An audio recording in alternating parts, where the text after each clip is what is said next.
Hello, I'm Stuart.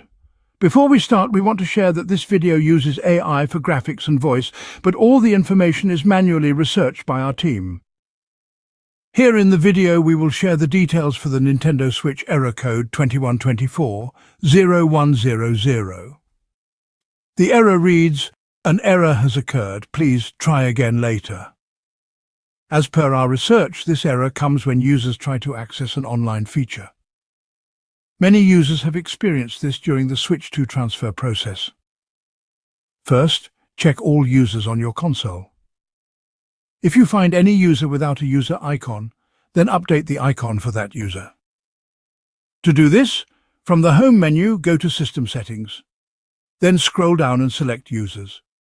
Then choose the user profile that has no icon and select Edit Icon to set a new one. Then check if the error still comes. If every user already has an icon but the error is still there, then try changing your own user icon to a different one and see if this helps. If the error still comes after trying these steps, then we suggest you contact Nintendo support for further help. Thanks for watching. This is all we have for the error. If this video helped, don't forget to like, share and subscribe. Have any questions or issues? Drop them in the comments below. See you in the next one.